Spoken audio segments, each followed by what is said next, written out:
अब मैं 9 मिनट में जो पहले 6 संबंध बताए थे वे 6 संबंध और जो अभी जो हुआ है वह, ठीक है ना, केवल 9 मिनट में, क्योंकि 10 बजे अपन ये समाप्त करेंगे उसमें, ताकि इसलिए मैं बताना चाह रहा हूं क्योंकि इसके बाद अपनी गाथाएं कल से गाथाएं चालू हो जाएगी, ठीक है।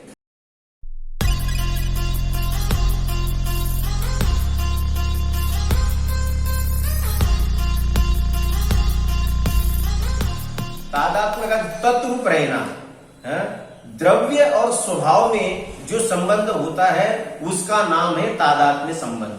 अब वो सभी में लगाओ, जैसे जीव और ज्ञान, इनमें तादात्म्य संबंध है, क्योंकि जिसके बिना जो न हो और जिसके होने से ज्ञान से वो हो, उसका नाम तादात्म्य संबंध। ज्ञान के कारण से जीव जीव है, मिठास के कारण से शक्कर है, तो मिठास और शक्कर में तादात्म्य नाम का संबंध है।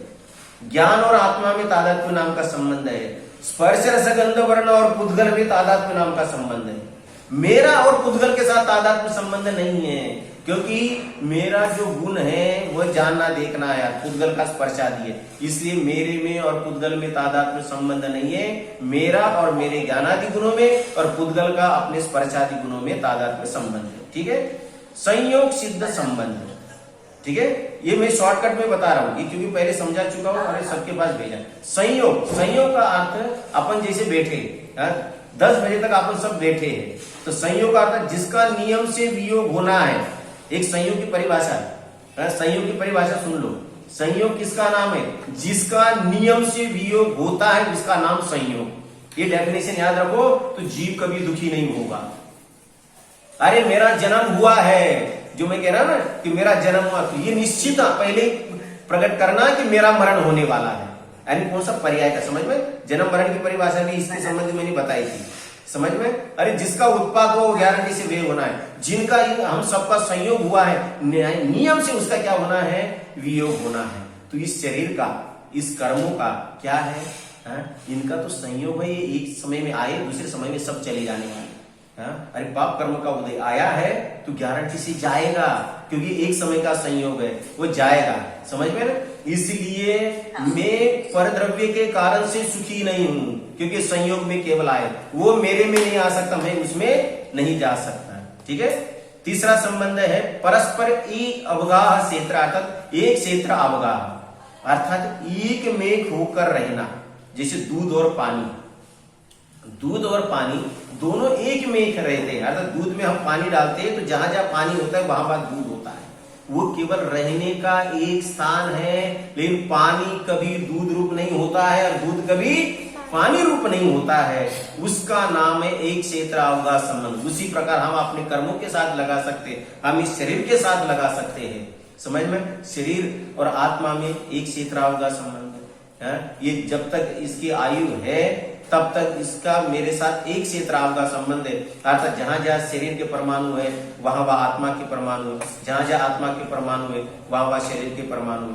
कर्म के साथ लगा लो, समझ में, ये एक क्षेत्र। लेकिन कोई कर्म जीव को दुखी नहीं करा सकते हैं, और जीव कभी परद्रव्य को अर्थात इस शरीर को सुखी नहीं करा सकता है, शरीर को बदल नहीं सकता है, समझ में ना, शरीर रूप नहीं हो सकता है। हम सारी दुनिया लगी है कि शरीर को व्यवस्थित लगाने में है, लेकिन आचार्य देव कहते हैं कि आज तक कभी दूध पानी रूप नहीं हुआ, तो दूध में जो गुण है उनमें से एक भी गुण पानी में से नहीं निकला। क्यों? क्योंकि उसका तो एक क्षेत्र अवगाह संबंध मात्र है, बाकी दोनों का कोई संबंध नहीं। फिर एक निमित्त नैमित्तिक संबंध, देखो यहाँ एक निमित्त नैमित्तिक संबंध और एक कारण आएगा, जो अपन इसके बाद 80 नंबर की गाथा पढ़ेंगे ना, वहां निमित्त शब्द आएगा। तो वहां निमित्त वाला कौन सा है? कारण। कारण दो प्रकार के होते हैं, एक निमित्त कारण और एक उपादान कारण। वहां जो निमित्त वाली परिभाषा है वो अलग में वहां बताऊंगा। यह निमित्त नैमित्तिक संबंध, कौन सा संबंध है? निमित्त नैमित्तिक। वास्तव में संबंध एक ही द्रव्य में होता है, जिसका नाम है कार्य कारण संबंध। दूसरा नाम क्या है इसका? कार्य कारण। कारण में से ही कार्य उत्पन्न होता है। बीज में से जो बीज लगाया है उसी में से वह वृक्ष उत्पन्न होता है। यदि हम आम का बीज डाले तो उसमें से आम ही निकलता है, उसमें से अन्य नहीं निकल सकता है। ये कारण कार्य संबंध। उसी प्रकार है, जितने ये मोहादि कर्म है जो उदय है, वो मोहादि कर्म का निमित्त और कार्मन वर्गणाओं का आना ये नैमित्तिक है। इन दोनों में निमित्त नैमित्तिक है। आत्मा राग आदि नहीं कर रहा है।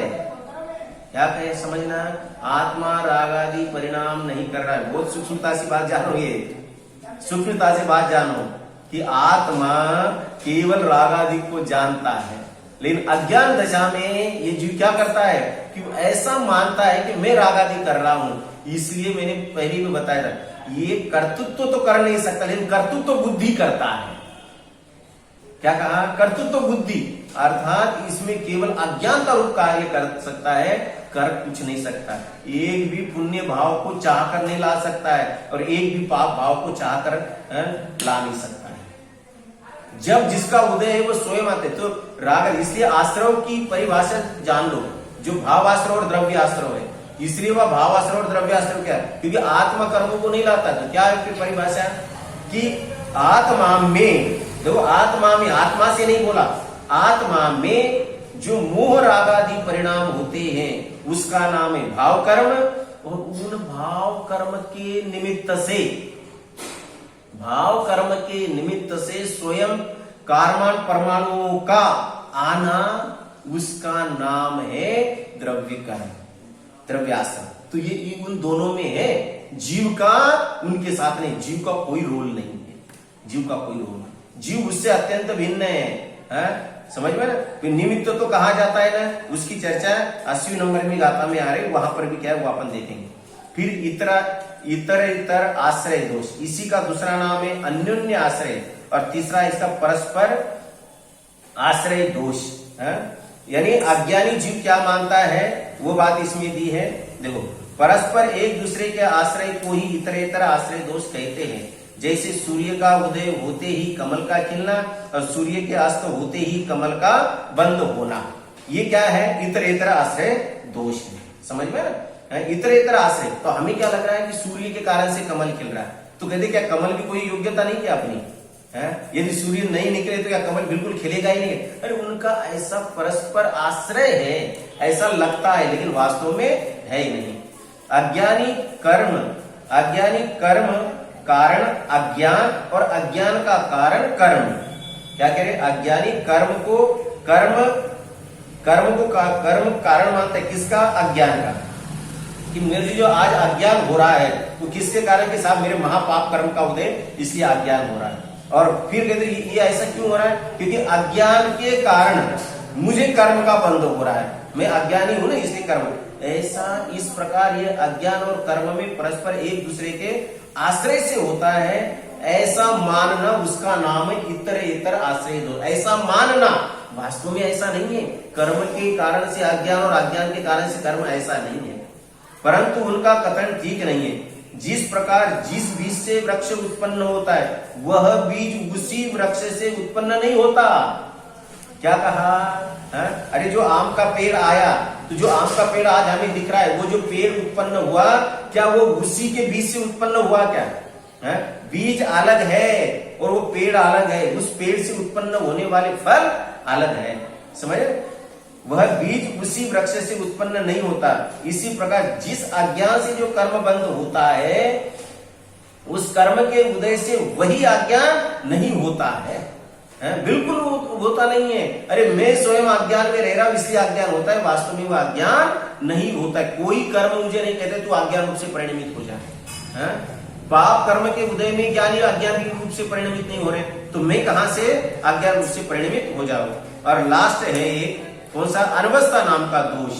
हम क्या कहते हैं साहब, क्या करें पूर्वकृत कार्य का, देखो पूर्वकृत कार्य का पूर्वकृत कारण है, और पूर्वकृत कारण का पूर्वकृत कार्य हो, अर्थात जहां जिसके कारण कोई आदि नहीं होता है उसे अनवस्था दोष कहते हैं। देखो एक अनवस्था का जानो, अ का अर्थ नहीं, ठीक है, अन प्लस अवस्था, यदि जिसकी कोई अवस्था न हो, जिसका कोई ऐसा रोल नहीं, लेकिन उसे मानना, उसका नाम अनवस्था दोष। अर्थात मैं क्या मानता हूं कि आज मुझे जो ये कर्म का उदय आया, तो कहते क्यों आया, कि पता नहीं साहब मैंने पूर्व में कोई कर्म किए, तो आचार्य कहते वो पूर्व के कर्म क्यों हुए? तो कहते पता नहीं, उसके पहले मैंने कोई ऐसा अज्ञान का कारण किया होगा इसलिए वो कर्म हुए। तो उसका, तो आचार्य कहते उसका कोई आदि है क्या है? तो कहते उसका कोई आदि नहीं है। तो तेरा ये मान्यता झूठी है। अरे किसी कर्म ने किसी कर्म को नहीं बांधा है, अरे तेरे अंदर के जो, क्योंकि अपन पढ़ेंगे इसके बाद आगे की गाथा के आज महापाप कर्म का उदय, लेकिन इसमें हम शांत परिणाम रहेंगे तो महापाप जैसा पाप का उदय है वैसे परिणाम नहीं होते, क्योंकि शांत तत्व को जाना तो वैसे शांत परिणाम है, तो वैसा कर्म का बंध नहीं हुआ। क्योंकि यदि वैसा हो तो फिर कभी भी जीव को मोक्ष न हो। ये अज्ञानी का अज्ञान है, अज्ञानी का अज्ञान है ऐसा मानना, ठीक है। इस प्रकार परंतु अज्ञानी का यह तर्क भी ठीक नहीं है, क्योंकि अज्ञान और कर्म का यह परंपरा अनादि के बीज और वृक्ष के समान अनादि का परंपरा के आधार पर दोष का भी निराकरण होता है। अर्थात हम कभी ये नहीं कह सकते। इसका अर्थ क्या है बताओ? बीज पहले कि वृक्ष पहले? हंसाबेन, बीज पहले कि वृक्ष पहले?